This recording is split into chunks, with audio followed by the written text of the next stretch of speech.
How you doing, Nathan? I'm doing all right. How are you? Good, good. I'm excited to talk to you. I mean, you're so talented. I mean, as a musician and an animator too. So Oh, thanks.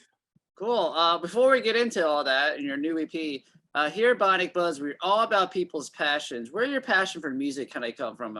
A certain artist, a certain album kind of inspire, or something else was naturally for you as a child? I mean, I grew up in a really musical household. My parents met singing in a chorus, so like music was always sort of part of the environment growing up. We always had my dad would always play records when I was a kid. He always had like a guitar or two lying around, so it wasn't, you know, uh, it was just kind of ambient. It was part of the air.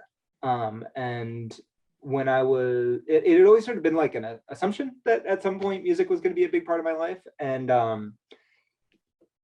uh, I had originally actually planned on becoming a rabbi. And Wow, cool. I was in high school and someone hired me to write music for a play. And it was the first time that I'd ever actually I'd been playing in like my high school band and we played some shows at DIY spaces or whatever. And it was the first time that it was like, oh, this is actually like a not just a passion of mine. This is something that I can actually like do. And that's kind of when I started getting really serious beyond just like it being a fun thing with dreams, but like something that I was actually Yeah. pursuing. Cool. Well, the EP comes out November 19th. I love it. It's your name in the crisis actors. That is so brilliant. First off, how'd you come up with that with your band-aids? I guess as the crisis actors. We were we we were debating what we were going to call ourselves for a while, and this was like 2-3 years ago when the trial against Alex Jones started about the Sandy Hook thing, and I was reading an Yeah. article about it. And I mean, I don't know how much you follow any of that stuff, but like, Oh yeah, yeah. No, they always make fun of him on Howard Stern. I love it. They yeah, have his little puppet. like the guy is just He's like, insane. Yeah. yeah, he's if he weren't so dangerous, he'd be a parody of himself. And Yeah. our whole thing as a band is trying to find ways to like engage with serious issues in a way that's like really human and has some humor to it. Like we Mm-hmm. try to make sure that there's like a little bit of a kind of, we're not just like preachy punk rock, we're not Bad Religion or whatever. Like we're trying to like, Yeah. make big things feel approachable. And it was like, oh well, that's just like, we're all everyone in the band has some tangential relationship to theater professionally. And Gotcha. so it just felt I like, dig it. I like it. the So way to let's talk about the writing process for this. So yeah. did I read this correctly? You wrote all this before the pandemic, and then you added the song "Caretakers" because you had a friend who was like a nurse during the pandemic, or is that correct? Yeah, a doctor. A A friend of mine doctor. is the ER doctor in New York City. And Mm. so yeah, most of the EP has been a very long journey. Yeah. And I had settled on it being those three songs quite a long time ago for the film version. And then I was listening back through it without the film, and it felt like it was kind of missing something at the end. And there was a song that a friend of mine had asked me to write. She was a ER doctor in New York City at the very, very beginning of the pandemic, when it was just like, Yeah, all hell broke loose. yeah. And she was in a pretty dark spot, especially then. I mean, that was the epicenter of I it. can only And imagine. Yeah. I she asked me to do it, and I kind of felt like I was at a loss. It was like, well, what do I have to contribute to this? Like, Mm-hmm. and she was really adamant about, how important it is, like the how important art is in moments of helping people like contextualize and process grief. And I finally kind of settled on it being like, I was trying to write lyrics, and again, because my approach tends to be like take big issues and then like try and make them human, like this was too big, and I couldn't find the angle. I was just angry, I was scared, and like that's not helpful. That's not what anybody in that situation needs. And so it ended up, I coming out as an instrumental, because I was like, I think what ultimately people need is to feel something to help them kind of get away from all of those big negative feelings and like have a respite from it. So I was listening through the 3 songs from the film, and I was like, it's missing something. It was like, it's missing that. It's missing that feeling of like, escape from the heaviness not escape from, but like release from, I guess. Well, great. Yeah, that's what music is therapy, so. Oh, for sure. Absolutely. Well, cool. Let's look at a House on Stilts. I mean, great song. We'll get into the music video in a little bit, but what's this? Is a song like a metaphor for anything, or is it like, it's both a metaphor and it's actually like super literal. Okay, all right. Sometimes it's like when I hear that, I'm like, oh, it's gonna be some hidden story behind it.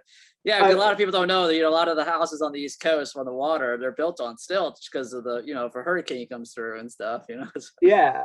And it was literally like what the only part of the song that's metaphorical is the part where I interjected myself into the story. But I was on tour in Florida a while ago, and I was super lost, and like just like I think at the time, like I was navigating by like printing out directions on MapQuest or whatever. Yeah, I remember those days. Yeah, it was like 2010, maybe 2001. Like, oh my goodness, yeah, I've got lost through that. Yeah, this is like one of my first tours as a solo artist, and I was just like, it was hopeless. And I came up on this like, I don't even know if it's the Gulf or if it was a lake, but I came up on a body of water, and it was just dotted with all these little houses on stilts. And I was just like so burnt out. And it was just this like fantasy of like, I just want to like, that is the maximum amount of detached from humanity that a person can be, is just like you climb up into this little house on stilts and you're over the ocean, and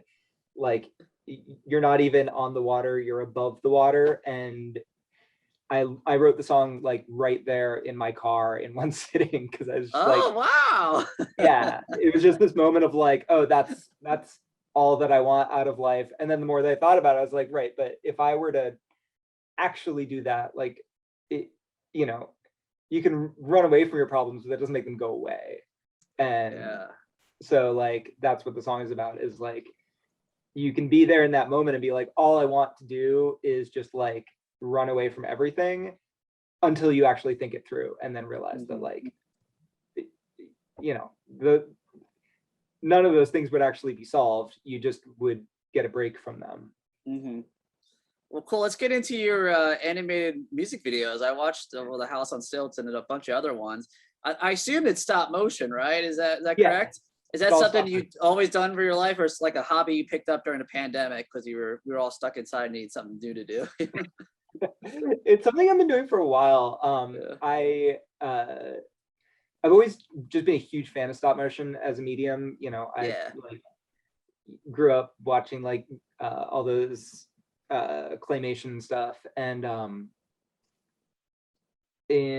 have a friend of mine from college that we had kind of talked a while. We were like, oh yeah, they were really into stop motion. It was like, we're gonna make like a bunch of stop motion films, and we kept talking about it, and we would like investigate it and explore it. And then finally in like 2014 there was a weekend we were both free, and we were like, all right, this weekend we're actually gonna finally do it. And so we made the video for Never Be Normal from previous record just over the span of about 3 days. And that was like, it was just boot camp. Like it was like neither of us had any actual training in it. We were, both of us had a little bit, or John has a actual puppetry background. I dabble. But we were just like, we're just gonna figure this out. And so like we jumped into it, and that's been a thing that I've been doing ever since. That's awesome. Well, how long does it take? 'Cause I mean, as a kid, I used to make some stop motion Lego movies stuff. It's not easy. For sure, yeah.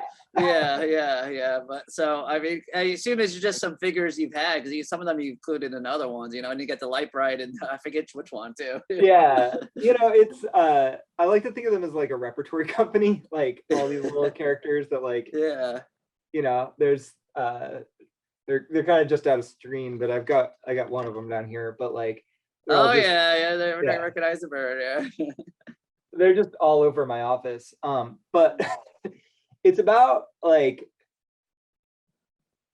kind of an hour-ish for every 4 seconds of footage. Wow. And that's just shooting. That doesn't count like building scenery or like setups or anything like that, or storyboarding. But just like sitting with the camera filming is about an hour for every 4 seconds at this point. And so yeah, it's time consuming, but that's awesome. Well, they all came out great. So everyone go on your YouTube channel and check it out. Lastly, anything coming up? Any other, I guess, new music videos or anything I got into works people should know about? Yeah, so I've got a couple things that are going to be coming out the next couple months. Sort of been like all the things I've been working on over the course of the pandemic are like finally gradually all kind of being completed right now, which is pretty great, and also super scatterbrained, because I'm like every day it's like, all right, I'm gonna put in like half an hour into this thing and then half an hour into this other thing, and then that'll gradually add up to something. But I've got there's the film for that, then there's a pixel art animated video that I've got coming out in about a month. And that one is actually going to be like playable as a game as well. Really? That's awesome. Yeah. I did the whole thing in Unity, and I was like, I'm, in the animation, I'm actually like literally playing it, and was like, oh, this is fun. Like, oh, wow. So we're going to release that both as a video and then as a thing that people can play. And then, I can't wait to play that. That's cool. Yeah, that's going to be a fun one. And then after that, we've got this remix project coming out that's going to be a bunch of like really radical reinterpretations of some of our songs. So. Oh, very cool. All right, lastly, where can people follow you on social media and website, all that good stuff? So website is nathanleigh.net. Leigh is Leigh. And all of my socials are most of them are Nathan Leigh Says. On Facebook it's Nathan Leigh Music. All right, well, congratulations on this EP. Comes out November 19th. I mean, this is years in the work, so yeah. Cool, man. Well, we'll talk down the road for our future projects. All right, keep up the amazing work, man. Oh, thank you so much. We'll talk soon.